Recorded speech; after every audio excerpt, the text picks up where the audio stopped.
मैं आखिरी बात अब आप लोगों से आखिरी सवाल के दौर में हूँ। सुमन जी, आप बताइए मुझे कि अगर बीजेपी वाकई आ जाती है, ये सिनेरियो तो इमेजिन करना पड़ेगा। आपने कहा कि एसआईआर के असर के तौर पे ये पॉसिबल है। पिछले 15 साल से कम 10 साल से मैंने तीनों इलेक्शन कवर किए हैं पिछले, और उसमें हमेशा ये देखा है कि भाई देखिए, इस बार देखते हैं किला ढाता है नहीं ढाता, और इस बार देखते हैं कि ममता बनर्जी बचाती हैं नहीं बचाती। अगर बीजेपी आती है बंगाल में तो क्या बदल जाएगा? एक बात जो मैं कहना चाहती हूँ, मैं non Bengali people speaking people will dominate Bengal. Their culture will dominate Bengal. This is a vital point that is to be noted. We Bengalis will be shrinked. Our Bengali culture. Look, during the Ram Navami, we have one Annapurna Puja and one Shitla Puja and Basanti Puja also. वो just down हो जा रहा है, रामनवमी उठ रहा है, हनुमान जयंती उठ रहा है। अगर बीजेपी आ जाएगा तो non Bengali people will dominate over us with their culture of all north Indian culture, quote unquote north Indian culture of non vegetarianism and vegetarianism and Hindi will be imposed on us just like anything. तो माछ खाने को हमें मछली नहीं मिलेगी अगर अगली बार मैं आऊँगी। इसीलिए this is the reason the BJP candidates are more and more just campaigning with fish, campaigning with fish, eating fish and नहीं तो ये बताइए कि बीजेपी से हम ये सवाल पूछूंगी तो वो कहेंगे हम तो बंगाल का राष्ट्रीयकरण कर रहे हैं, क्योंकि भारत में सारे लोग हिंदू हैं और सबको एक ही तरह से होना चाहिए, सबकी भाषा एक है, धर्म एक है, भगवान भी एक होने चाहिए। नहीं। वो तो ये कहते हैं कि भाई आप जात पात या रीजनलिज्म अलग अलग भाषाओं में हिंदुओं को बांट रहे हैं। India is a heterogeneous country. India is not a homogeneous country. India has Ram, India has Durga, India has Kali, India has everything else. India has Bengali, India has Tamil, India has Telugu, India has Hindi, India has Udiya and everything. अब आप बताइए, आपसे आखिरी सवाल यही सवाल होगा मेरा कि अगर वो सिनेरियो इमेजिन करें कि लेट्स से अगर बीजेपी फाइनली यहाँ जीत जाती है, एज ए बंगाली वुमन, मुझे पता नहीं आप अपने को हिंदू कहती हैं या नहीं, but as a Bengali Hindu woman आप कैसा फील कर रही हैं? डर तो है, डर तो बीजेपी जब से पावर में आई है तब से है, लेकिन रेजिस्टेंस भी रहेगा।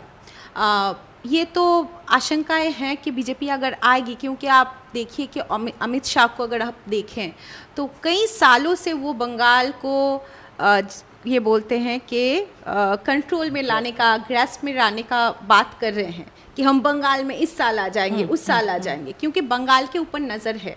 बंगाल और केरल साउथ और यहाँ पे एक स्टेट है जिसको कब्जे में ले लिया, तो उनका जो हिंदू राष्ट्र बनाने का, भारत को हिंदू राष्ट्र बनाने का, भारत में पूरा कब्जा करने का जो ये है एजेंडा है, वो फुलफिल होगा। ये बात भी है कि हम लोग देखें कि मैं फिर इस बात को दोहराना चाहूँगी कि जो इंडिपेंडेंस का मूवमेंट रहा, जो जिन स्टेटों ने जिन राज्यों से लोगों ने सबसे ज़्यादा देश के आज़ादी के लड़ाई में भाग ली, बांग्ला उसमें से एक स्टेट है।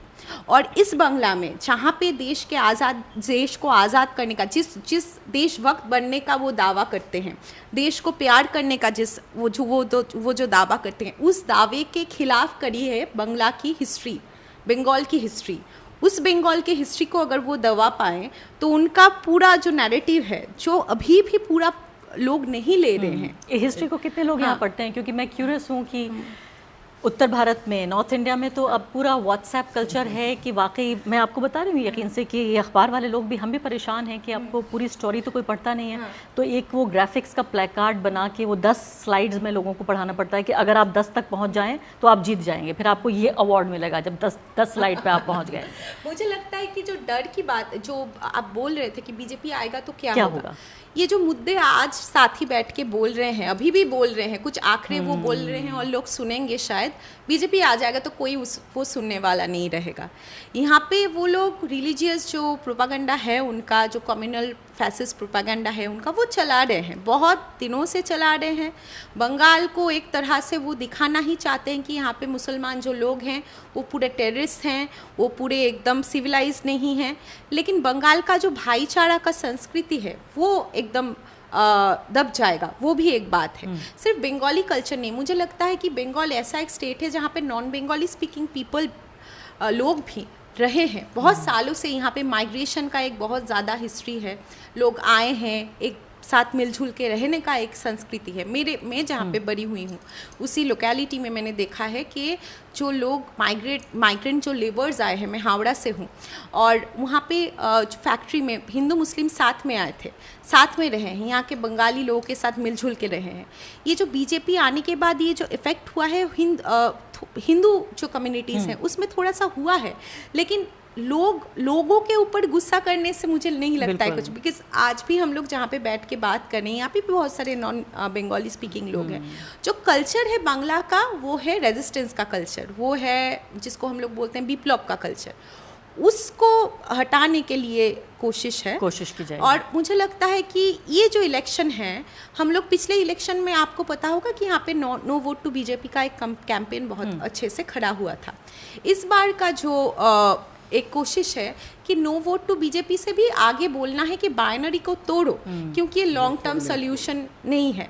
वोट फॉर लेफ्ट बोलो, क्योंकि विधानसभा जो है उसमें इन मुद्दों को वापस लाना है। शुक्रिया, समय मेरे पास कम है। आखिरी लास्ट कमेंट्स जी। और जो आपने भाईचारा की बात की, वो इनके कफ़ाया से आप देख सकते हैं कि आप जिस प्रोटेस्ट में गई थी वहाँ पे आसानी से कफ़ाया पहन के दूसरे स्टेट में नॉन मुस्लिम के साथ में आप कफ़ाया जल्दी नहीं देख पाएंगे। इजराइल का झंडा वगैरह पहनना पड़ेगा इनको अगर ऐसा होता है। जी, उस तरह का मिजाज है। तो बंगाल का जो अपना मिजाज है, कैलकाटा का रेजिस्टेंस है, बंगाल में रेजिस्टेंस का कल्चर है, तो ये हमेशा रहेगा। हो सकता है कि उस रेजिस्टेंस के वजह से कुछ शुरुआत में, अगर खुदा न खास्ता बीजेपी आती है, तो उस रेजिस्टेंस के वजह से जो दूसरे स्टेट में जो चीज़ें नहीं सुनने में मिली, वो यहाँ शुरुआत में बहुत ज़्यादा सुनने को मिलेगी। लोग उनके कल्चर को मानने अपनाने के लिए तैयार नहीं है। मुस्लिम भी ऐसे हैं, नॉन मुस्लिम भी ऐसे हैं, और यहाँ का एक अपना कल्चर है, फ्रीडम है माइंड में। मैं खुद कंटिन्यूसली पिछले 8 सालों से टैगोर की कविता पढ़ रहे हैं, ऐसा लग रहा है आप बिना पढ़े भी पढ़ रहे हैं, बिना पढ़े भी पढ़ रहे हैं। तो यही यहाँ पे मैंने 8 सालों में नोटिस किया है, जो फ्रीडम है, जो सोच की, जो पहनने की और आज़ादी है किसी भी वक्त, और शायद बहुत सारे चीज़ों में यहाँ पे दूसरे स्टेट के मुकाबले में आपको वो कम्युनलिज्म वाली बात नहीं जल्दी सुनाई देगी। धीरे धीरे बढ़ रही है बहुत पॉलिटिकल, चूँकि पॉलिटिकलाइजेशन जो हो जाने की वजह से चीज़ें आगे आ जाती हैं बहुत ज़्यादा, लेकिन इन जनरल उतनी ज़्यादा नहीं है जितना दूसरे स्टेट में है। तो वो जो इंटरनल जो एक रेजिस्टेंस है सबके माइंड में, सबके लाइफ में, वही आगे चल के, चलिए ये रेजिस्टेंस, ये प्रतिरोध ही जिंदाबाद, हम तो यही बात करेंगे। बहुत बहुत शुक्रिया आप सभी मेहमानों का। तो मैं काफ़ी देर से इन लोगों से बातचीत करके, और एक जो भाव मेरे मन में आया इस बातचीत के आखिर में, वो यही था कि अलग अलग आपने देखा है बैकग्राउंड्स, अलग अलग पृष्ठभूमि के लोग हैं, लेकिन एक भाव इस पूरी बातचीत से जो उभर के आया वो था, ये सब बंगाली हैं। इन सब के सोचने का तरीका, इनकी जो सलाहियत है, जो काबिलियत है, वही शायद बंगाल की पहचान है।